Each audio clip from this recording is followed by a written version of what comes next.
우리나라 최고의 발명품들이 많이 있습니다만 그 중에 하나가 믹스커피인 것 같아요. 우리나라만 있는 믹스커피. 이게 맞습니다. 이제 식사 후에는 자연스럽게 땡기는 경우가 많은데 많은 분들이 믹스커피는 몸에 안 좋다 이런 말 하거든요. 실제로 그런가요? 그럼 제가 그런 질문 해보겠습니다. 돈이 몸에 안 좋습니까? 너무 좋죠. 좋죠. 그러면 사람들은 그러죠. 또 너무 많으면 안 좋다. 돈도 적당히 있어야 된다. 모든 게 양하고 상관이 있습니다. 그러니까 믹스커피 자체가 나쁘다고 볼 수 없습니다. 그거 위주로만 먹고 있다면 문제가 될 수는 있겠죠. 믹스커피에 들어있는 게 그냥 커피면서 추가로 더 들어있다는 게 딱 두 가지가 문제가 될 수 있습니다. 설탕하고 프림입니다. 근데 설탕 5g 들어있습니다. 그리고 프림은 야자유입니다. 야자유. 그렇기 때문에 야자유가 좋은 식물성 포화지방이어서 우리 몸에 도움이 되고 LDL이나 또 HDL 같이 올린다는 얘기도 있고 이제 라우르산이라고 그 안에 들어가 있는데 중성지방 이런 것들이 있어서 포화지방인데 그런 것들이 있어서 장점이 분명히 있긴 있는데 문제는 믹스커피는 왠지 설탕하고 뭐가 많이 들어있을 것 같다는 걸 씌워서 나쁘다고 얘기하는 부분도 사실 없지 않아 있습니다. 근데 결국 커피의 작용은 똑같이 하고 있습니다. 양이 중요하다. 적당히 먹으면 괜찮다. 이런 말씀이시네요. 네네. 그러면 제가 순서를 정해보겠습니다. 네. 제일 좋은 커피는 블랙커피입니다. 아메리카노. 네. 여러분들이 아시는. 두 번째가 시럽 안 들어간 카페라떼. 세 번째가 믹스커피. 네 번째는 시럽 넣은 카페라떼. 시럽이 들어가는 순간 믹스커피를 압도하는 설탕의 문제가 생길 수 있습니다. 그렇기 때문에 나는 믹스커피는 안 먹고 카페라떼를 먹어. 그 말에 모순이 있지 않습니까? 믹스커피도 적당히 먹으면 큰 문제는 없다라고 말씀드리고 싶습니다. 커피 안에 뭐가 들어가느냐가 중요한 거네요. 추가가 뭐가 있는지가 중요한데 추가를 많이 할수록 나빠집니다. 캐러멜 마키아토가 최악이네요. 그렇죠. 그리고 칼로리도 엄청 높습니다. 실제 믹스커피 한 포의 칼로리가 50kcal입니다. 카페라떼보다는 적습니다. 그러니까 뭐가 문제가 되는지를 잘 봐야죠. 근데 우리는 보통 비판을 할 때 뭐가 묻었다, 얘는 전체가 다 나쁘다라고 표현하기 쉬운데 다른 사람은 더 많은 게 묻어 있을 수도 있습니다. 결국은 믹스커피를 몇 잔을 하루에 먹느냐 이런 게 더 중요하겠죠. 또 그리고 어떤 분들은 아까 말씀하신 아메리카노 커피만을 마시면은 네. 적당량일 경우에 건강에 도움도 된다 이렇게도 얘기하거든요. 완전 도움됩니다. 암 예방에 대한 연구도 굉장히 많고 커피가 이제 당 조절하는 데도 도움이 될 수 있고 간암에 대해서는 연구 결과가 충분히 있었고요. 또 우리가 스트레스를 많이 받았을 때 도파민이나 이런 것들이 이제 나오게 자극할 수 있는 것도 커피에 있는 여러 물질이 있습니다. 그래서 우리가 커피 그러면 카페인만 생각하는데 네. 카페인 말고 폴리페놀이 엄청 많이 들어 있습니다. 이 폴리페놀이 결국 그런 일들을 여러 가지 하기 때문에 도움을 줄 수 있습니다. 커피를 워낙 기호식품이고 많이 드시기 때문에 여기에 네. 대한 Q&A가 많은 것 같아요. 커피를 못 마시면 당뇨에 걸린다는 소문도 있는데 이건 맞는 말입니까? 커피를 내가 먹어야 되는데 체질이 안 맞다라고 하면 당뇨에 걸릴 위험이 높다라는 소문이 있거든요. 이거는 좀 와전된 거라고 볼 수 있고 커피에 있는 폴리페놀들이 인슐린 저항성을 낮추는데 도움을 줄 수는 있습니다. 근데 문제는 그러면 왕창 먹어야지로 전환되기 때문에 문제지 그 성분들도 일정히 도움이 되는데 오히려 커피를 못 마셔서 스트레스를 해결하지 못하고 있다면 스트레스를 받으면 우리 몸에서 스트레스 호르몬 콜티졸이 나오면 혈당을 올리게 돼 있거든요. 그런 게 더 나쁠 수는 사실은 있죠. 그럼 커피는 아무 때나 마셔도 괜찮을 수 있나요? 아니면은 먹으면 안 되는 시간이 혹 정해져 있습니까?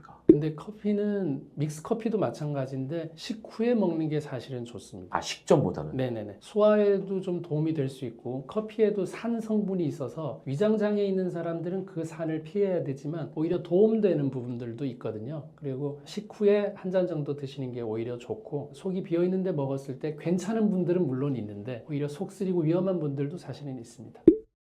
그리고 가장 이제 관심 있는 부분이 바로 이 부분인데 박사님께서 개발한 믹스커피 건강하게 마시는 방법이 있다고 하더라고요. 네네. 사실 믹스커피는 먹지 말라는 분들이 많거든요. 네. 어떻게 마시는 게 건강하게 먹는 방법일까요? 근데 뭐 저는 하지 말라 소리를 잘 안 하는 편이라 할 테면 이렇게 해라 뭐 이런 걸 좀 좋아하는 사람입니다. 저도 믹스커피는 매일 먹진 않지만 식후에 한두 잔 먹을 수 있는데 두 가지 방법이 있습니다. 하나는 누룽지 넣어서 먹는 겁니다. 누룽지가 옛날에는 전기밥솥이 아니었으니까 무조건 밑에는 좀 노랗게 되어 있잖아요. 그래서 바비 브라운이라는 농담도 있잖아요. 그런 부분이 항산화 역할이나 소화제 역할을 하고 있기 때문에 침이 탄수화물 분해 효소를 갖고 있는 것처럼 오히려 그 누룽지에서 덱스트린이나 이런 것들이 소화작용하는데 오히려 도움을 주기 때문에 우리가 식사 끝나고 숭늉을 찾았던 게 그냥은 아니었다. 이유가 반드시 있었다. 이렇게 생각이 들고 그거를 이왕 믹스커피를 먹을 때 제가 아까 말씀드렸죠. 식사 후에 먹는 게 좋다고. 그럴 거면 그 커피를 믹스커피로 먹을 때 누룽지를 같이 해서 먹는 거는 오히려 도움이 될 수 있겠다. 이렇게 해서 인도에서 한 가지 얘기했고, 또 한 가지는 카레의 원료가 되는 강황하고 울금. 근데 인도에서는 거의 강황을 재배하고 우리나라는 거의 울금을 재배하고 있거든요. 진도라는 곳에서 울금 재배가 18년 전에 처음 됐는데, 울금은 확실히 암, 비만, 당뇨, 만성염증 개선에 도움이 될 수 있고 콜레스테롤에도 도움이 될 수가 있거든요. 그러니까 이왕 드시는데 좀 구수하게 먹고 싶다는 게 있으면 누룽지 맛도 괜찮고, 저는 울금을 워낙 오랫동안 먹고 있기 때문에 울금도 넣어서 먹는 것도 도움이 될 수 있습니다. 커피도 종류가 되게 많잖아요. 어디 가면 네. 신 커피, 그러니까 새콤한 커피, 고소한 물어보죠. 커피, 여러 가지 커피가 있는데 네. 혹시 맛에 따라서도 효능이 다른가요? 완전 다릅니다. 로스팅하는 방법 때문에 맛이 다르거든요. 가열을 한 시간이 짧으면 신맛이 많아서 산미가 좋은 걸 드릴까요? 하는 거는 그거고, 푹 고우면 고소하죠. 구수해지죠. 그래서 가열 시간이 길면 고소한 맛이 나거든요. 근데 차이가 있습니다. 내용 성분에 클로르겐산이라는 아주 좋은 물질이 있는데, 이거는 열 가하면 점점점 없어지게 되어 있습니다. 당뇨, 인슐린 이런 것들 저항성도 개선시키고 암세포 예방이나 이런 데 좀 도움을 받으려면 그 클로르겐산이 충분히 있어야 되니까, 그때는 산미가 있는 커피를 드시는 게 그분한테는 도움이 되고, 다만 그 산미가 있기 때문에 속이 쓰린 분들은 고소한 맛으로 넘어와야 되는데, 고소한 맛에는 또 장점 하나가 치매를 도와주는 예방에 도움이 되는 물질을 고소한 맛에는 들어있기 때문에, 고소한 맛은 또 그렇게 해서 즐기면 되고, 소화가 불편할 때는 고소한 맛을 또 드시면 됩니다. 근데 어떤 분들은 또 이게 강렬한 맛을 원해서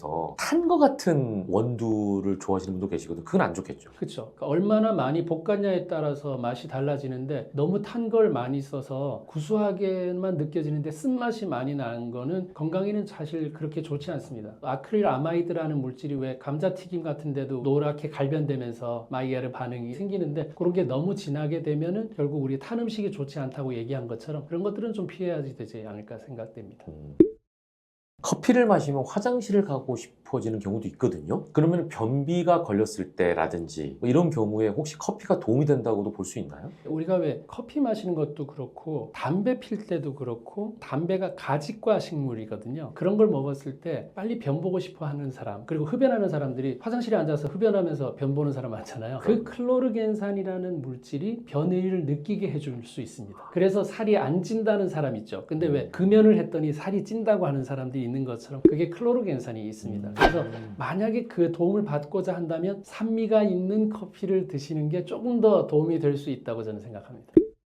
마지막으로 커피를 좋아하는 네. 대부분 대한민국 사람이 커피를 좋아하니까 주의사항이라든지 하시고 싶은 말씀으로 마무리해 주시면 좋을 것 같아요. 커피는 저도 하루에 한두 잔은 꼭 먹습니다. 왜냐하면 먹는 게 장점이 분명히 있습니다. 4잔, 5잔 넘어갈수록 다시 단점이 나오기 시작합니다. 그래서 하루에 2-3잔 먹는 거에서는 전혀 부담 느끼지 말고, 소화나 이런 데 문제 없다면 얼마든지 드셔도 된다. 하지만 커피라고 할 때는 커피가 바로 블랙커피가 진짜 커피니까 순수한 커피 위주로 먹었을 때 누리는 장점들이 더 많다. 설탕과 또 시럽이 많이 들어가면 전혀 커피 맛 설탕이 될 수 있습니다. 그래서 진짜 커피를 2-3잔 정도 하루에 즐기는 거는 즐겁게 얼마든지 드실 수 있습니다. 안녕하세요. 안녕하세요. 네, 소개 한번 부탁드리겠습니다. 네, 안녕하십니까. 의학박사 서재걸입니다. 주로 난치병 치료 잘 안 되는 분들 많이 보고 있습니다. 간단하게 소개하셨지만 워낙 이력이 화려하시기 때문에 여러 가지 부분에 대해서 질문 드릴게요. 나이가 들수록 면역력이 떨어지잖아요. 이게 자연스러운 노화로 받아들여야 하는지 아니면 관리를 해야 되는지. 절대적으로 관리를 해야 됩니다. 자연스러운 노화는 없습니다. 그냥 놔버리면은 급격한 노화가 옵니다. 잡아야 천천히 오겠죠. 면역력에 대해서 여러 가지 얘기를 하는데 저는 이렇게 얘기합니다. 그냥 제자리로 돌려놓을 수 있는 힘, 그게 면역력입니다. 그러니까 오늘 쓰고 오늘 제자리 돌려놨으면 면역이 유지되지만, 그걸 미루면은 이제 그때는 큰 병이 되는 거죠. 제자리 돌려놓는 정리하는 힘을 기르시면 면역력이 올라갈 수밖에 없습니다. 그럼 면역력이라는 거는 제자리로 돌려놓는다는 개념이에요? 아니면 그보다 더 젊어질 수 있다는 거예요? 제자리를 돌려놓으면 계속해서 똑같은 위치에서 쓰니까 오래 쓸 수 있죠. 정말 그 물건 자체가 망가지지 않는 한은 계속 쓸 수 있는 거가 되겠죠. 결론적으로 네. 그 자리에 있기 때문에 시간이 지날수록 젊어진다라고 볼 수도 있네요. 그렇죠. 남들이 다 늙어버리기 때문에 상대적으로 젊어지는 건 사실 맞죠. 정리하지 않는 사람들은 급격하게 늙거든요. 그리고 위치를 찾지 못하면 문제가 되고, 예를 들어서 암세포도 딴 게 아닙니다. 약간 변질된 나, 그게 암세포예요. 내가 약간 변형이 됐어요. 그러면 우리 몸에서 그 변형된 거는 없애줘야지만 내가 살 수 있거든요. 근데 걔를 같이 끌고 안고 살고 있으면 결국은 암세포 덩어리가 될 수 있습니다. 그러니까 그런 걸 구분할 수 있는 힘은 원래 있었던 자리가 어딘지를 잘 아는 힘이 가장 중요한 겁니다. 그러네요. 내 네. 몸이 이게 암세포다라는 걸 알면 제자리를 돌아갈 텐데 네. 구분이 안 되면 암세포가 자라는 모르면 걸 걔한테 당합니다. 그 변질된 암세포한테. 내 세포였잖아요. 암세포도. 네네. 결국 그렇게 당하게 되어 있습니다. 자, 그래서 뭐 말씀하신 것처럼 면역력에 대한 중요성은 일반 분들도 많이 알고 계세요. 네. 근데 이제 평소에 면역력이 떨어졌다는 사실을 스스로 진단할 수 있다면 좋을 것 같은데 그 방법이 있습니까? 네, 뭐 여러 가지 방법이 있는데 뭐 가장 쉬운 거는 되게 피로하다. 그리고 염증이 옛날보다 훨씬 더 잘 생긴다. 그리고 급격하게 우울하다. 그리고 삶의 의미가 없다. 이런 걸 많이 느낄 때가 그냥 정신과 질환인 것처럼 생각이 들지만 일단은 면역력의 문제입니다. 면역의 문제가 있을 때 생기는 일입니다. 지금 말씀하신 것처럼 네. 사실은 이게 우울증이다라고 생각해서 정신적인 부분이라고 생각할 수도 있거든요. 옛날에는 우울증을 정신과 질환이라 그랬는데 이제는 다 밝혀져서 우울증이 면역 질환이라고 밝혀져 있습니다. 그 우울증의 대표적인 약이 뭡니까? 항우울제인데 그게 세로토닌 나오게 하는 거거든요. 그 세로토닌 90% 어디서 만듭니까? 장에서 만들죠. 그러니까 세로토닌이 만들어지지 않아서 우울한데 그 우울한 거는 장에 있는 면역력이 떨어져서 세로토닌을 그만큼 못 만들어낸 거거든요. 결론적으로는 면역이 떨어져서 우울한 사람이 훨씬 많은 거죠. 그럼 두 개가 구분이 되는 게 아니고 거기에 대한 개념이 바뀐 건가요? 네, 구분보다는 우선순위의 문제입니다. 그게 떨어져서 우울해진 사람들은 그걸 고치는 게 맞는데 우리는 우울증 그러면 항우울제 이렇게 가버리기 때문에 치료할 어떤 찬스를 놓치고 있는 거죠. 예를 들어서 유익한 균을 많이 먹어본다거나 하는 걸 먼저 해보고 우울증을 고칠 수도 있어야 되는데 무조건 우울증은 정신과 질환이야 이렇게 가버리면 위험하다는 겁니다. 지금 말씀하신 것처럼 면역 시스템이 그만큼 중요하다는 건데 그러면 뭐 지금도 잠깐 말씀하셨지만 면역 시스템에 문제가 생긴다면은 여러 가지 증상이 나타날 것 같아요. 그 증상만 제대로 알아도 우리가 좀 경계심을 가질 것 같은데 어떤 증상이 나타날 수 있다고 생각할 수 있을까요? 일단은 가장 큰 거는 염증이 자주 재발되고 염증 다음 단계가 통증이거든요. 이유 없이 아픈 거는 면역의 문제가 틀림없이 맞죠. 그리고 염증이 옛날보다 오랫동안 지속된다. 만성 염증이 된다. 이것도 내 면역력이 빨리빨리 해결하지 못하고 제자리에 못 갖다 놓으면 그게 쌓이게 되기 때문에 만성이라는 이름을 붙여서 염증이 되는 거거든요. 급성은 금방금방 해결이 되잖아요. 한 실험 연구 통해서 보면 대식세포라고 이제 면역세포가 있는데 만성 염증 있는 사람들은 움직이질 않아요. 움직이질 않으니까 잡아내질 못하는 거죠. 결국 대식세포나 이런 백혈구나 이런 것들을 움직이는 것도 면역의 힘이기 때문에 일단은 염증이나 피로도나 통증이나 이런 게 많다면 내 면역이 떨어져 있다. 그리고 했던 말 또 하는 사람들은 진짜 면역력 체크해봐야 됩니다. 인지장애가 생긴 거죠. 본인이 한 말이 했던 말인지를 구분하지 못하고 있다. 그럼 이제 뇌에 나타난 어떤 면역 기능의 저하라고 볼 수 있습니다. 그래서 앞으로 치매가 될 수 있는 부분이 있죠. 인지장애 다음에 치매가 올 수 있으니까 결국 이런 것들을 예방하려면 면역부터 머리부터 고친다가 아니라 면역부터 고쳐야 됩니다. 지금 말씀을 듣고 보면 우리 인간에게 나타나는 굉장히 많은 증상들 있잖아요. 네. 내 몸이 이상해진다라고 하는 증상들이 얼핏 다 면역이랑 관계된다라고 생각할 수 있을 것 같은 말씀이거든요.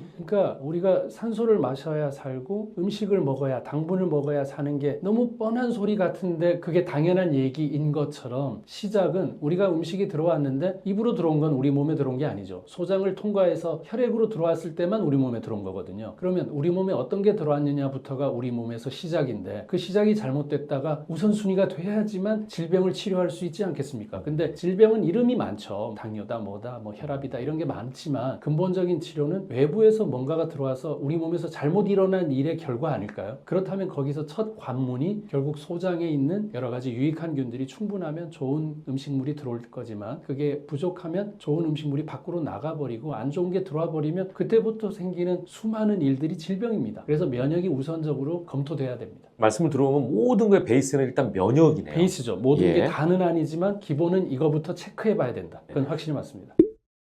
그러면은 중요한 건 평소 면역 관리를 위해서 뭘 주의해야 됩니까? 네, 일단 면역 관리는 좀 전에도 말씀드렸던 것처럼 그 외부에서 들어오는 길이 두 가지입니다. 하나는 공기 들어오는 길이 있죠. 하나는 음식 들어오는 길이 있습니다. 나머지는 없습니다. 그러면 공기는 우리가 일단 좋은 공기를 마셔야 되는데 공기를 바꿀 수는 사실은 없죠. 그럼 이건 좀 고정적이라고 본다면 사는 환경에 환기시키고 이런 거라고 본다면 나머지는 음식이기 때문에 음식을 안 좋은 걸 먹을 수도 있습니다. 세상 사는데 본인이 만든 음식만 먹는 건 아니기 때문에 어쩔 수 없는데 그 음식으로 인해서 생기는 찌꺼기를 제거할 수 있는 애도 꼭 집어넣어줘야 된다. 그러니까 청소기도 꼭 같이 줘야 된다. 음식을. 그걸 빠뜨리면 청소를 안 해버리면 쌓이는 거랑 똑같습니다. 그게 어느 장소에 쌓이느냐는 각자에 따라서 다르죠. 뭐 손에 생기는 사람, 뭐 눈에 생기는 사람, 갑상선에 생기는 사람 다른 것처럼 근본적으로는 청소하는 물질을 줘야 된다. 그게 대표적인 게 채소입니다. 그래서 최근 연구 결과도 하루 3가지 채소 이상을 먹으면 대장에 생기는 선종이 감소하더라. 그러니까 결국 대장에 접촉되는 이물질이 적으면 대장암도 안 생기는 거 아니겠습니까? 그럴 때 필요한 게 최소 3가지는 꼭 필요하다. 중요하다. 채소를 강조하셨잖아요. 네네. 음식이 중요하다 일단. 근데 장 건강을 아까 얘기하셨잖아요. 장 건강과 채소와 관련이 굉장히 많다는 말씀이신 거죠? 많죠. 채소가 우리 몸에 들어가면, 장에 딱 들어가면 유익균들이 이 채소를 먹으면서 나오는 물질이 식초입니다. 그러니까 우리는 식초를 다이렉트로 먹을 수도 있지만 채소를 보내서 장에서 식초를 만들 수도 있습니다. 장에서 만들어지는 식초, 우리가 사실 초산이고 영어로 얘기하면 아세트산입니다. 그 아세트산이 장에 연료 공급을 하고 찌꺼기 제거하는 데 도움을 줍니다. 우리 손으로 장까지 손을 집어넣을 수는 없지만 그렇죠. 대신 대리인을 누굴 보낼 수는 있잖아요. 그 대리인이 바로 식초를 못 먹는다면 식이섬유, 둘 다 식이잖아요. 네. 그러니까 식이섬유를 보내면 걔가 알아서 식초를 만들어줍니다. 그럼 식초가 다 알아서 하기 때문에 거기서 인슐린 조절이나 당 조절도 식초가 하거든요. 그러니까 당 조절하는 게 가장 중요하죠. 당분 조절하는 게 살도 안 찌고 비만도 예방하면서 당뇨 예방하면 모든 질환의 한 70% 이상은 당뇨 안 걸리는 겁니다. 그래서 굉장히 중요한 게 채소 먹는 건데 채소를 많이 먹어라가 아닙니다. 오늘도 먹었느냐만 중요합니다.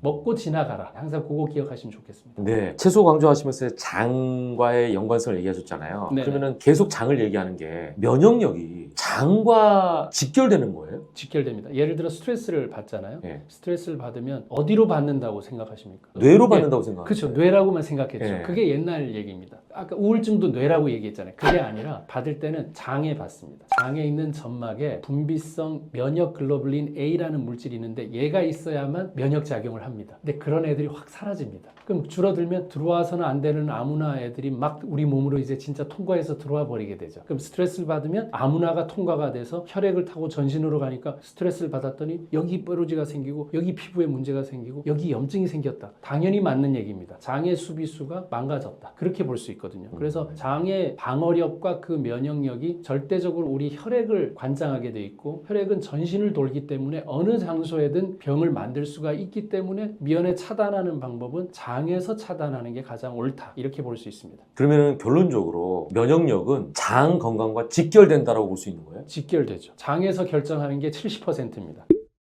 그렇다면 장 건강을 위해서 어떻게 하느냐가 중요할 것 같아요. 저도 지금까지 실천해 오고 있는데 장이 좋아하는 일을 하면 됩니다. 장이 필요한 일을 해주면 됩니다. 뭐냐 하면은 급작스런 다이어트를 해서 너무 뭘 안 먹어버리면 장도 관이지 않습니까? 관. 내용물이 없으면 납작해져 있지 않겠어요? 당연히 납작해져 있습니다. 원래. 그 내용물 부피만큼 벌어지게 되어 있거든요. 그래서 너무 밥을 안 먹어버리면 내용물, 거리가 없어지기 때문에 변이 좋아지지 않고 가스가 주로 차게 되어 있습니다. 그래서 기본적으로 밥을 꼭 먹되 양 조절을 해야 되고 때를 잘 가려야 되거든요. 그래서 좀 공복하는 시간을 충분히 주고 먹을 수 있는 기회에는 밥과 단백질 반찬과 채소가 꼭 포함된 반찬으로 어우러지게만 먹으면 비록 좀 먹는 게 안 좋은 게 들어가더라도 이 채소가 꼭 노폐물 제거하는 역할을 해주기 때문에 우리한테 면죄부를 줄 수 있습니다. 그렇게 해서 조화롭게 탄수화물, 단백질, 지방이 딱 조화로운 거를 식사로 선택해서 드시는 게 가장 중요한 방법입니다. 그리고 저 박사님께서는 네. 장 건강도 굉장히 강조하시지만 네. 장 건강 이외에 다른 부분도 굉장히 강조하시더라고요. 네네네. 그게 바로 등 건강입니다. 이거는 좀 생소하거든요. 생소하시지만 사실 정말 당연한 일이거든요. 왜냐하면 뇌하고 연결하는 길이 두 가지인데 하나는 장에서 음식 들어왔네 하고 그만 드세요 하는 게 뇌랑 연결돼 있고 또 하나는 뇌랑 연결이 되려면 허공에다가 위장하고 뭐 다른 간하고 연결할 수 없으니까 뒤로 내려와서 뒤에 척수신경을 통해서 앞에 있는 장기들하고 연결되어 있습니다. 그걸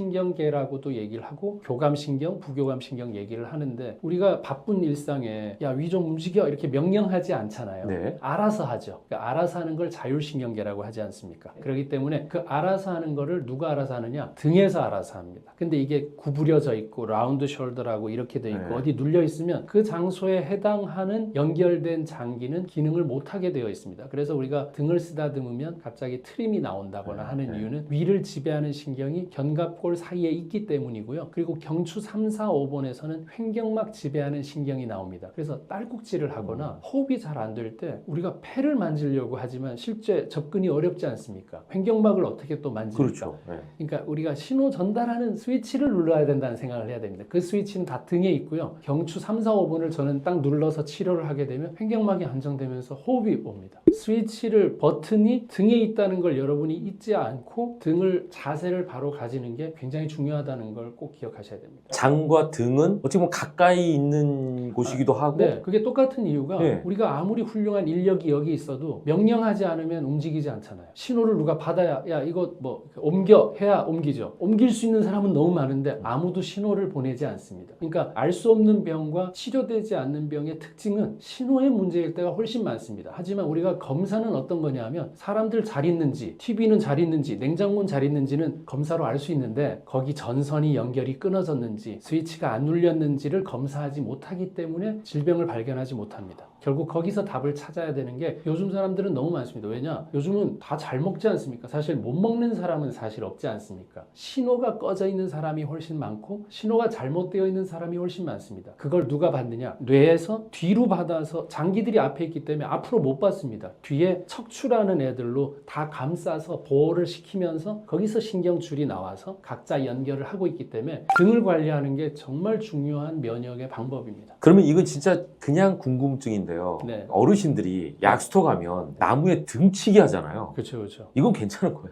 두 가지로 또 설명할 수 있는데 등 쳐서 다치는 거는 정말 나쁩니다. 하지만 아무도 등 쳐주지 않기 때문에 등을 봐줄 사람이 사실 그래서 파트너가 사실 있어야 되는 게 중요합니다. 등이 굽었네요. 등을 쓰다듬어 줄 사람이 있어야 되는데 우리 어린아이들 등은 쓰다듬어도 어른 돼서 누가 등 쓰다듬어 준 적 없죠. 그렇죠. 그러니까 그 등에다가 적어도 가벼운 마사지든 아니면 그 샤워기든 어떤 식으로든 우리가 원하는 자극 정도를 줘야 원래 기능, 스위치, 버튼 기능을 할 수가 있습니다. 등친다는 말이 나쁜 말이 아니네요. 근데 이렇게 등 치는 게 위험한 게 우리가 스트레스를 등으로 받습니다. 예. 하나는 장으로 받고 이유는 등은 내가 보이지 않기 때문에 뒤에서 칼이든 뭐든 누가 공격을 하는 예. 거에 긴장하기 때문에 등을 딱딱하게 만들어놔서 못 들어가게 하려고 등이 딱딱해지는 겁니다. 그렇기 때문에 스트레스를 받는다 그러면 등이 딱딱하기 때문에 그렇고 등 친다는 그 등 쳐먹는다는 어떤 그 표현도 결국은 내가 보이지 않는 곳을 남들이 노려서 그걸 쟁취한다의 개념으로 봐야 되겠죠. 예. 네. 자, 그러면 현재 나의 등 상태가 괜찮은지 나쁜지 이건 어떻게 알 수가 있죠? 내가 등을 만져볼 수가 없잖아요. 제일 간단한 거는 벽에다 기댔는데 등이 많이 떠 있으면 일단 상태가 좋지 않습니다. 이 상태가 일자가 아닌 경우 사실 적당한 굴곡이 있어야 되죠. 경추도 만곡이 있고 요추도 예. 만곡이 있지만 우리가 스마트폰 시대에 너무 많이 구부려서 엎드려서 있는 사람들은 벽에다 딱 대면 거의 다 떠 있습니다. 머리가 다 앞에 가 있습니다. 그러니까 귀가 어깨선에 있어야 되거든요. 근데 거의 다 이렇게 빠져 있으니까 귀가 앞에 있습니다. 그러니까 내 귀가 어깨랑 나란하게 있는지를 확인하시는 게 일단은 중요합니다. 한쪽 다리를 들고 오래 버티기 서 있기를 할 수 있는 게 등이 좋은 사람들은 오래 서 있을 수 있는데 구부러진 사람들은 중심을 잡을 수가 없습니다. 우리가 또 라운드 숄더라 그래서 이렇게 말려 있잖아요. 근데 이게 뒤에서 봤을 때의 등이지 앞에서 보면 어떤 문제가 있냐면 갈비뼈가 늘어나면서 갈비뼈 사이사이를 우리가 늑간근이라 그래서 근육이 있는데 이게 많이 늘어날수록 폐활량이 좋아질 거 아닙니까? 예. 이게 말려 들어가면 호흡하는 걸 눌러서 방해를 하게 됩니다. 그럼 호흡이 잘 안 되죠. 그러니까 하루에 호흡을 우리가 21,600번 하는데 21,600번의 기회에 조금밖에 예를 들어 다른 사람보다 한 7, 80%밖에 산소를 흡입을 못하고 있다면 그 사람이 왜 만성 피로가 안 되겠습니까? 세포한테 산소를 줘야 되는데. 그러니까 등이 안 좋은 거는 가슴을 펴지 못하는 사람입니다. 흉근이 있거든요. 뒤로 갔을 때 요 흉근, 요 누르면 엄청 아픈데 이걸 늘려줘야 호흡도 좋아지면서 등도 펴질 수 있습니다. 말리지 않도록 해야 됩니다. 그럼 자기 테스트 상으로는 벽에 기댔을 때 네. 일자가 되지 않는다라고 하면 좀 문제가 있다. 네, 머리가 앞에만 나와 있을 때 귀가 어깨하고 나란하지 않다. 그게 제일 큽니다. 이렇게 예. 옆으로 봤을 때 이렇게 되어 있으면 귀가 앞에 나와 있잖아요. 예. 예, 귀선하고 어깨선을 잘 보시면 됩니다. 네. 그러면은 등 상태가 안 좋은 경우에 이걸 고쳐야 되잖아요. 네네. 건강하게 할 수 있는 방법이 있을까요? 일단 뇌랑 관련되어 있는 게 딱 세 가지가 있습니다. 얼굴 피부, 손, 발입니다. 얼굴을 계속 움직이면서 손과 발을 같이 움직이면 뇌에 50% 넘는 정보를 줄 수 있습니다. 실제 저는 뇌종양 환자분들한테도 이걸 많이 권하면서 하고 있습니다. 가장 아픈 사람이 어떤 사람입니까? 무표정한 사람 아닙니까? 우리가 말할 때는 턱을 그나마 움직이는데 나이 들수록 뭘 못 움직이느냐? 여기를 못 움직입니다. 안녕하십니까? 입으로만 하죠. 이게 못 움직입니다. 그래서 나이가 드실수록 뭘 해야 되냐면 안녕하십니까를 해야 되는 이유가 여기 근육을 써야 됩니다. 상악골, 하악골인데 상악골을 거의 움직임들이 없습니다. 그러니까 이걸 쓰려고 말을 하거나 노래를 흥얼거리거나 다 좋고요. 저는 아오를 하는데 하면서 반대 손으로는 쇄골 바로 밑에 있는 소흉근을 누르면서 최대한 뒤로 보냅니다. 뒤로 갈 수 있어야 됩니다. 요 90도로 해서 뒤로 가면 이게 늘어나는 거거든요. 움직이는 근육이 딱 하나 있습니다. 여기를 잡으면 아오를 하면서 계속해서 누르면 뇌가 굉장히 활성화되고 앞으로 또 치매도 걱정이지 않습니까? 그런 것들을 막으려고 해도 이 세 가지 동작을 같이 하는 건 아주 도움이 될 수 있습니다. 그 동작만으로도 등 건강을 유지할 수 있다. 네, 우리 산소 호흡하는 것만으로도 살 수 있는데 대단한 일이 아니라 루틴을 만들어야 됩니다. 매일 하는 일, 10분이라도.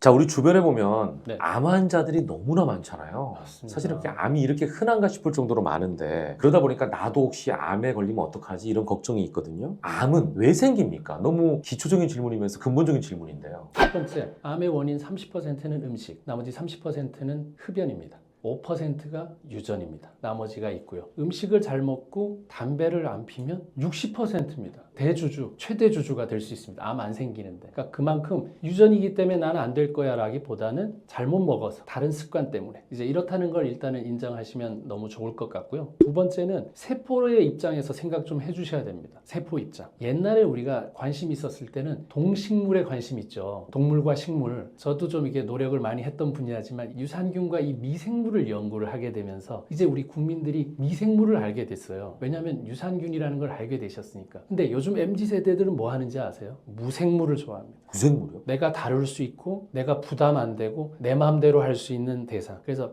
반려돌이라는 것도 있습니다. 돌을 키웁니다. 좀 씁쓸한 면도 사실 있긴 하지만 그만큼 스트레스 받는 걸 미리 차단하는 세대가 되지 않았나 이런 생각이 듭니다. 그 설명을 드리는 이유가 세포 입장에서 한번 생각을 해야 된다는 얘기죠. 세포는 두 가지 형태로 죽습니다. 하나는 죽을 때 돼서 죽는 거. 그걸 자연사라고 합니다. 그러면 어떻게 되느냐? 세포 안에 있었던 물질들을 다 재활용할 수 있습니다. 그럼 우리 몸에서 전혀 부담이 없죠. 다시 쓰면 되니까. 선풍기도 그냥 다시 쓰면 됩니다. 근데 염증으로 죽을 때는 터져서 죽습니다. 재활용이 안 됩니다. 그럼 우리 몸에서 어떻게 해야 되느냐? 다시 만들어내야 됩니다. 다시 만들어내야 될 때 생기는 걸 돌연변이라고 합니다. 그러니까 염증으로 많이 죽는 타입의 사람이라면 자기 세포가 돌연변이 일으킬 만한 확률이 많아진다는 뜻입니다. 그래서 제자리 갖다 놓는 힘이 왜 지난번에도 한번 말씀드렸던 것처럼 정리를 하면 활용을 할 수 있지만 정리 안 된 건 다시 사야 됩니다. 옷장에 안 보이는 거 다시 사지 않습니까? 그렇죠. 정리 안 될 때는. 예. 일단 세포가 염증으로 죽게 만들어서 우리가 자꾸 세포 분열할 기회를 많이 가지게 되면 돌연변이가 뭐 1000분의 1이나 100만 분의 1 정도로 생길 수 있는 확률이 높으니까 그때는 암으로 갈 확률이 높죠.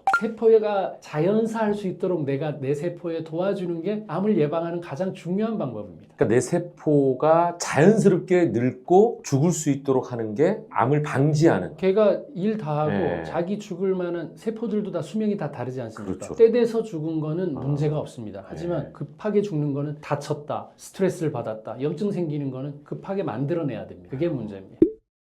그러면은 자연스럽게 세포가 생을 마감하면 좋겠지만 그러지 못한 경우에 이제 암이 생긴다고 말씀하셨잖아요. 그 암이 생긴 경우도 네. 초기에 발견하면 우리가 쉽게 치료할 수 있다고 생각을 하는데 맞습니다. 어떻게 하면 암을 빨리 발견할 수 있습니까? 물론 이제 건강검진이라는 게 있긴 한데요. 일단은 건강검진이 제일 중요하다고 봐지죠. 왜냐하면 정돈하면서 사실 게 아니니까 막 살다가 걱정이 돼서 검진을 받으신다면 검진이라도 정확하게 받아야죠. 두 번째는 가까운 어떤 병원에 주치의처럼 상담할 수 있는 선생님을 꼭 둬야 됩니다. 그게 없으면 주변에 물어봐서 답 안 나옵니다. 잘못된 치료도 할 수 있습니다. 그래서 병원에 선생님이 다 나하고 궁합이 맞지는 않지만 어떤 궁합 맞는 선생님을 잘 만들어서 내 상태를 이렇게 시리즈로 좀 얘기해 줄 수 있는 선생님을 꼭 마련해 두는 게 좋겠다. 아니면 어떻게 오셨어요? 밖에 없죠. 처음 보는 우리 환자분밖에 없으면 또 새로운 얘기를 해야 되니까 이해할 시간이 없습니다. 마지막으로는 이제 가까운 지인들을 둬야 됩니다. 혼자서는 자기 병을 발견할 수가 없습니다. 너 요즘 이상한데? 너 말이 요즘 옛날보다 어눌한데? 이렇게 해서 발견되지 않습니까? 본인이 본인을 제일 모를 수가 있습니다. 병에 대해서는. 지인들을 통해서 early detection이라 그러죠. 조기 발견할 수 있는 거. 그리고 나머지는 정말 습관을 매일같이 루틴을 가지고 하는 방법. 그게 사실은 제일 중요합니다.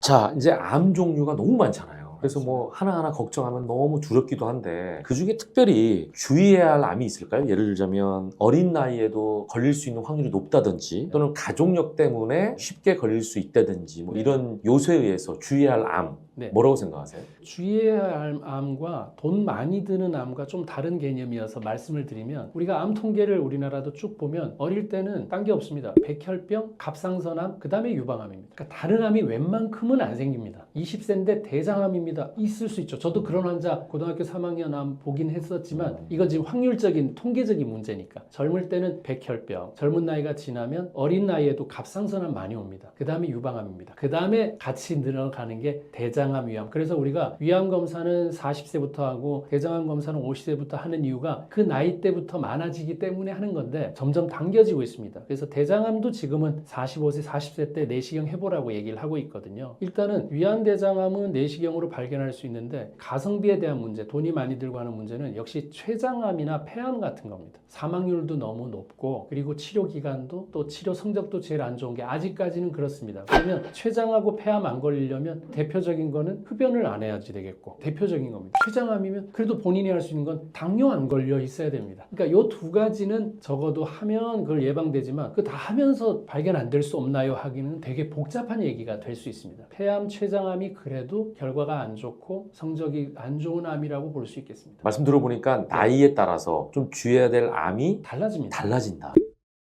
그러면은 네. 계속해서 서재걸 박사님께서는 음식을 강조하시니까 암을 예방하기 위한 음식과 먹으면 안 되는 음식 같은 것도 정해져 있겠죠, 어느 정도. 그거는 이제 음식 이전에 처음 우리가 면역을 담당하는 게 침입니다. 침. 하루에 침이 얼마나 나오는지 아세요? 1리터에서 1.5리터 나옵니다. 우리 물 하루에 얼마나 먹어야 될까요? 한 2리터 이상 먹으라는 얘기는 하는데. 그건 이제 좀 과한 표현이긴 하고, 예, 우리가 재활용도 되기 때문에, 그러니까 침 흘린 만큼은 물은 먹어야 되지 않을까 하는 생각은 들잖아요. 그래서 우리가 1에서 1.5리터 물 먹으라고도 하거든요. 침 안에 면역 성분들이 엄청나게 많이 있습니다. 침 한번 거쳐서 간 물질들하고 꿀꺽 삼켜서 위로 바로 넘긴 음식이라면 1차 방어선을 무너뜨리고 넘어가 버리게 되거든요. 그러니까 많이 씹어야 된다는 얘기는 침 때문에 의미는 있습니다. 그래서 일단 어떤 음식을 먹는가도 중요하지만 먼저는 그래도 씹어서 넘기는 음식을 꼭 먹어야 되겠다 하는 게 일단은 1번이라고 생각이 들고, 그리고 물은 30초만 돼도 혈관에 바로 나가거든요. 우리 마시자마자 혈액이 되게 끈적해요. 아, 혈액을 끈적한 걸 어떻게 해결할 수 있을까? 물을 마시면 30초 뒤에 희석이 된다니까요. 물이, 혈액이. 예, 그렇기 때문에 물을 한꺼번에 많이가 아니라 홀짝홀짝 마시라고 제가 꼭 얘기하거든요. 계속 50씩 100cc 정도를 자주 마시는 게 혈액이 끈적해지는 걸 예방할 수 있기 때문에 너무 당연한 얘기 같지만 침이 나오도록 해야 되고 물을 그만큼 먹어야 된다를 기본 전제하에 하고서 그 다음에 좋은 음식도 있죠. 채소도 필요하고 이제 그런데 채소의 식중독의 70%가 생채소거든요. 생을 너무 좋아하지는 마세요. 우리가 믿지 못할 세상이 됐어요. 생이라는 얘기가. 그리고 가열한 채소를 드셔라. 나이 드신 분들일수록 대장균 제일 많다고 상추 그냥 먹은 사람들 대장균 때문에 문제 생긴 경우들도 많이 있었잖아요. 그렇기 때문에 일단 잎채소 같은 것들은 물에 충분히 세척해야지 되겠고 아니면 식초물에라도 좀 담궜다가 먹는 게 중요하고 그럴 바에야 좀 익힌 채소 먹는 것들을 평소에 습관적으로 좀 하시는 게 사실은 좋겠다. 견과류 같은 거에 아주 소량 먹어서 우리한테 꼭 필요한 단백질과 기름 요걸 꼭 섭취하는 게 좋고 나머지는 밥과 고기나 달걀 같은 단백질 섭취하는 거 이런 것들이 중요하다고 볼 수 있겠습니다. 우리가 흔히 암과 관련해서 가공식품 얘기 많이 하거든요. 그러니까 먹지 말아야 할 음식 중에 넘버원으로 가공식품 꼽는 경우가 많은데 이건 왜 나쁜 거예요?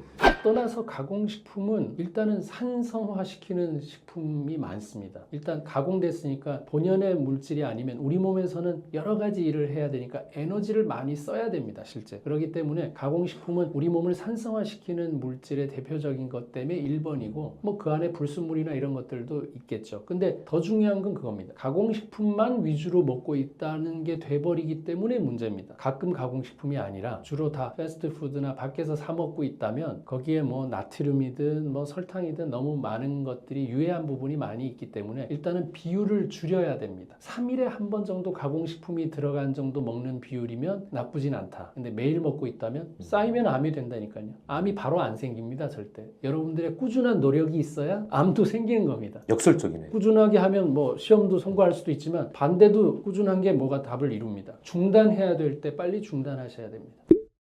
요즘에 그 간헐적 단식도 유행이잖아요. 그리고 네네. 이제 내 공복 상태를 좀 늘리기 위한 방법으로도 간헐적 단식이라는 걸 하게 되는데 이거는 암과 관련해서는 괜찮은 방법이에요? 아니면 이 습관이 별론가요? 습관은 괜찮은데 좀 구체적인 설명을 드려야 되는데 최근에는 이제 면역 관문 억제제라 그래서 면역 항암제라는 게 나왔습니다. 옛날에는 항암제라는 게 세포를 일방적으로 공격해서 정상 세포도 한 30%를 공격하니까 머리카락도 빠지고 여러 가지 부작용이 많았는데 네. 요즘은 면역 항암제라고 나왔는데 그게 뭐냐면 면역 세포하고 암 세포가 손을 잡습니다. 이렇게. 근데 암 세포가 손을 내밀어요. 그걸 관문이라 그러거든요. 요 손을 내미는 순간 면역 세포가 기능을 상실해 버립니다. 요걸 잡지 않게 만드는 게 면역 항암제입니다. 그래서 제가 왜 이 면역 항암제 얘기를 하냐 하면은 면역 항암제처럼 아무나 하고 손 잡으면 안 되는 게 이겁니다. 바로 암세포가 손을 내밀기 그러네요. 때문에. 예. 자, 그래서 이 손을 안 잡게 하려면 공복 시간을 반드시 둬야 됩니다. 그래서 간헐적 단식이라는 워딩이나 문구가 중요한 게 아니라 정확하게 하루에 공복 시간을 꼭 가지게 되면 공복할 때 이런 치유가 일어나거든요. 염증 없애고 잘못된 거 고치는데 계속 먹고 있는데 언제 고칩니까 도대체? 소화하기 바쁜데. 그러면 이게 간헐적으로 네. 공복을 하는 것 자체가 잠자는 거랑 비슷하네요. 똑같습니다. 잠을 자야 되고 잠자는 시간 앞뒤로는 아무것도 안 먹어야 된다를 하면 그냥 공복이 되는데 너무 간단한데 그걸 굳이 이름을 붙여서 간헐적인 단식이라고 표현하는데 저는 12시간에서 16시간 공복을 하고 있거든요. 굶고 있지 않습니다. 저녁 먹고 나면 일절 뭘 안 먹고 그 다음날 아침 넘어서 밥을 먹습니다. 이게 공복입니다. 간헐적이고 뭐고 할 필요도 없습니다. 잠잘 때 자게 내버려 두고 먹을 땐 집중해서 먹고를 뚜렷하게 하는 게 사실 암 생기는 것도 예방할 수 있고 하는데 굉장히 도움이 되는 식단입니다. 그럼 지금 암 예방을 위해서 주의해야 할 식사 방법 중에 네. 최고는 공복 시간을 늘려라 이렇게 정리할 수 있을까요? 공복 시간을 늘리는 것도 있고 공복을 유지하는 게 훨씬 중요합니다. 46세 이후로는 많게는 18시간 공복하고 6시간 내에 다 먹어라도 있고요. 16시간 대 8시간. 그리고 나이가 66세가 넘어가면 12시간 대 12시간. 그러니까 저녁 6시에 먹었다면 아침 6시까지는 아무것도 먹지 마라. 근데 12시간 안에 실컷 먹지 않습니까, 우리가? 공복을 하거나 두 끼를 먹어서 브런치로 넘어가면 18시간 공복이 됩니다. 그렇게 해서 내 장기도 좀 아껴 쓰고 쉬는 동안에 얘도 일 좀 하게 만들어주면 암세포도 제거하고 훨씬 좋은데 먹으면 소화하느라고 에너지 다 써야 됩니다. 그러면 청소 못 합니다. 옷을 계속 사는데 언제 옷을 입습니까? 옷만 사고 있잖아요. 옷 입을 시간도 줘야죠. 그 균형이 깨진 게 결국 암세포로 가는 원인이 되기 때문에 그 균형을 맞추는 게 가장 중요합니다. 여러 가지 좋은 말씀 해주셨는데 마지막으로 암을 예방하기 위해서는 이런 생활 규칙을 지켜라 정리를 좀 해주신다면. 암을 예방하기 위해서는 오늘도 할 일을 미루어서는 안 된다. 그리고 정리전돈 잘해야 된다. 정리하는 힘이 암을 이기는 힘이다. 이렇게 말씀드리고 싶습니다.